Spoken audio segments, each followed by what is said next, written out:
September 1845, the emerald fields of Ireland, which for centuries had promised life and sustenance, suddenly began to exhale the suffocating scent of death. A silent, invisible killer, a fungus known as Phytophthora infestans, had arrived on the wind. It didn't strike with the roar of cannon fire or the flash of a blade.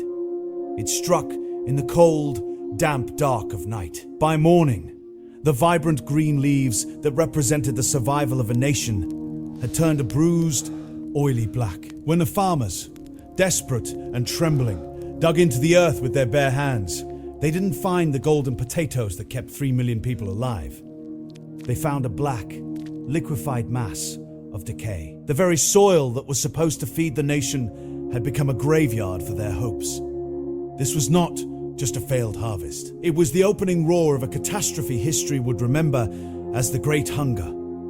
But as the fields rotted, a disturbing reality began to emerge. While the people of Ireland were perishing by the thousands, there was actually no physical shortage of food in the country. To understand why 1 million people were allowed to starve in the middle of a breadbasket, we must leave the stench of the rotting fields and travel to the cold, opulent offices of London. There, in the halls of power, human life was worth significantly less than the ink on a financial ledger. The man placed in charge of this crisis was not a general or a doctor, but a high-ranking civil servant named Sir Charles Edward Trevelyan. Trevelyan was intelligent, incredibly hard-working, and deeply religious, but he was blinded by a ruthless economic ideology known as laissez-faire. This was the belief that the government should never, under any circumstances, interfere with the free market. To Trevelyan, the famine was not a tragedy to be averted. It was a moral lesson sent by God to punish the Irish for what he perceived as their laziness and over-reliance on a single crop. In his private correspondence, he famously described the famine as the direct stroke of an all-wise providence and a sharp but effectual remedy. For Trevelyan, the survival of 1 million human beings was secondary to the survival of an economic theory. As the winter of 1846 set in, the situation turned from a crisis into an apocalypse. While Irish families were found dead in their cabins with green stains on their mouths from trying to eat grass and nettles, a staggering sight was unfolding at the Irish ports. Ships, hundreds of them, were leaving Ireland every single day. They weren't empty. They were bulging with high-quality grain, oats, cattle, pigs, butter, and honey. All of it was being exported to England for profit, while the producers of that food watched from the docks, their stomachs bloated from hunger. British soldiers, with bayonets fixed and muskets loaded, guarded these food shipments. They were there to ensure that no starving father could seize even a single bag of grain to save his dying children. To the British administration, protecting the sanctity of trade was more important than preventing the extinction of a people. When the world heard of Ireland's suffering, help began to arrive from the most unexpected places. In a famous act of hollow diplomacy, Queen Victoria pledged £2,000 to the relief fund. However, when the Sultan of the Ottoman Empire, Abdulmejid I, offered to send £10,000, British diplomats reportedly asked him to reduce his donation to £1,000, so as not to embarrass the Queen by giving more than she did. Even the Choctaw Nation, a Native American tribe that had just survived their own Trail of Tears, managed to scrape together $170 to send to the starving Irish. But inside the British Treasury, Trevelyan worked tirelessly to ensure that relief was kept to an absolute minimum. He believed that giving free food would destroy the character of the Irish. Instead, he implemented public work schemes. These were grueling, soul-crushing projects, where men who were already walking skeletons were forced to break heavy stones and build roads to nowhere in the freezing rain. They were required to perform 12 hours of back-breaking labor just to earn a single bowl of watery, thin Indian meal soup. Many of these men collapsed and died on the roads they were building, their bodies left in the mud because their families were too weak to bury them. This wasn't relief. It was a slow, state-sponsored execution.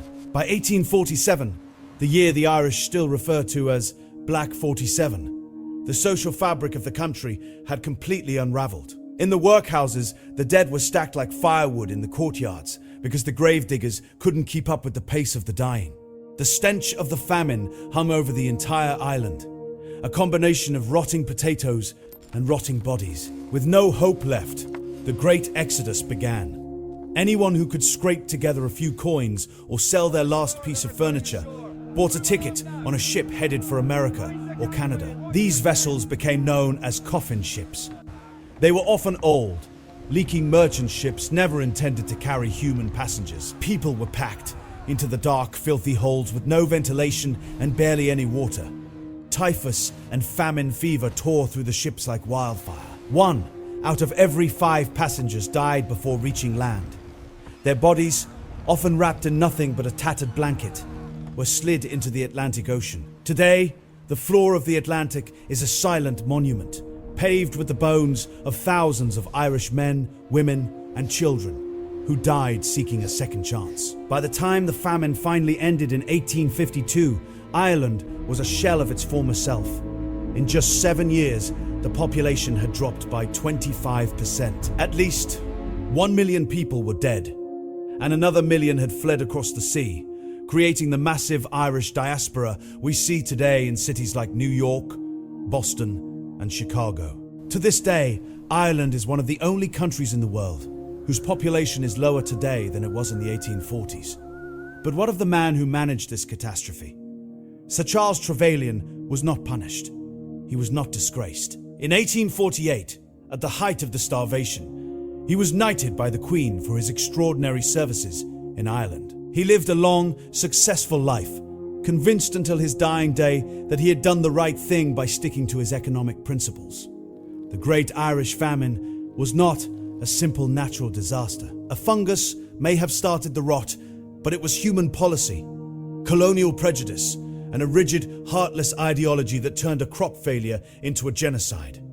It was a tragedy written in paperwork and signed in the blood of the poor. It serves as a haunting reminder of what happens when those in power value the market more than the people they are meant to protect. So, nearly 2 centuries later, we are left with a question that continues to haunt historians and descendants alike. When you look at the guarded food convoys, the minimal relief, and the deliberate decision to prioritize exports over human lives, what do you see? Was this a case of tragic bureaucratic negligence? Or was it a calculated, state-sanctioned genocide? The verdict is yours. Tell me in the comments, negligence or genocide? And more importantly, why? I read every single comment because this history is not just about the past. It's about the lessons we refuse to learn. Subscribe to join me as we continue to unbury the stories that the powerful try to hide. I'll see you in the next one.